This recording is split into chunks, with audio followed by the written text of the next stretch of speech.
जहाँ हमेशा हम एक चीज़ और नोटिस करते हैं, या पर्सनली मैंने भी नोटिस की है, कि दुनिया की कोई भी चीज़ होती है, कोई भी क्राइम होता है, कोई भी इशू होता है, वो आखिर लास्ट में आकर हम गुर्बत में डाल देते हैं। क्राइम्स कर रहे हैं, वाइट कॉलर्स क्राइम हो रहे हैं दुनिया में, वो हम गुर्बत पे डाल देते हैं। क्राइम सोसाइटी में क्यों है? गुर्बत की वजह से है। गंदगी सोसाइटी में क्यों? गुर्बत की वजह से। मतलब हाउ आयरॉनिकल इज़ दिस कि सारी की सारी फैसिलिटीज़ आप अवेल कर रहे हैं, आप इन्वायरमेंट को एक्सप्लॉइट आप कर रहे हैं, उसके कसूरवार वो लोग जिनके पास 2 वक्त का खाना तक नहीं है।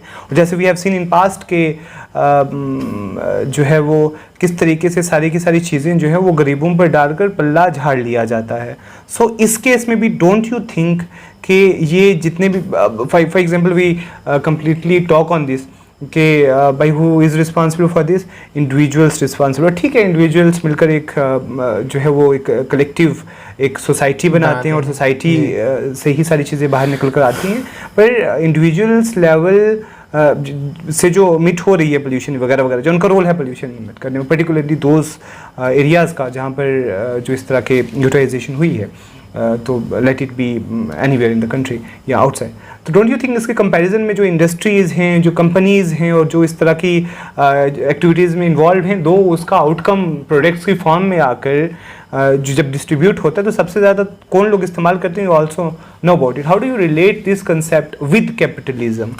This concept is Fairlie related with capitalism. What is happening, जो चीज़ हो रही है हमारे दरमियान में, वो ये हो रही है कि जो कैपिटलिस्ट निज़ाम है वो एक एनर्जी गजलिंग लाइफ स्टाइल, जिसे हम डेवलप्ड लाइफ स्टाइल कहते हैं, उसकी तरफ धकेलना आपको शुरू करता है। यानी आज वो दौर आ चुका है कि डेवलप्ड शख्स वो माना जाएगा जिसके टूथब्रश में सेल लगता हो और उसके पास इलेक्ट्रिक टूथब्रश हो। आप मैनुअल टूथब्रश करने वाले को डेवलप नहीं मानते।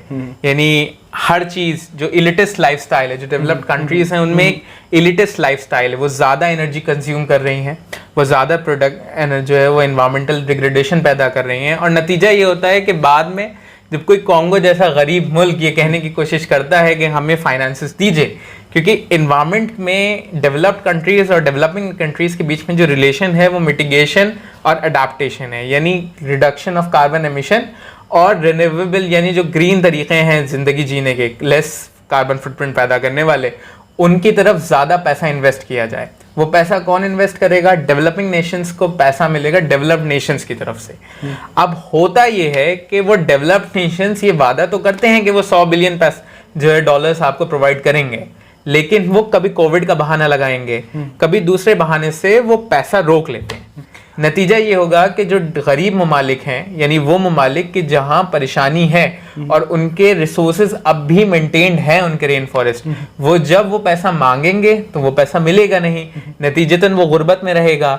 और जब वो अपनी गुर्बत से निकलने के लिए ऑयल एक्सट्रैक्शन की बात करना स्टार्ट करेगा, तो यही पूरी डेवलप्ड नेशंस की दुनिया उससे ये कहना शुरू करेगी कि तुम एनवायरमेंटल पोल्यूशन फैला रहे हो।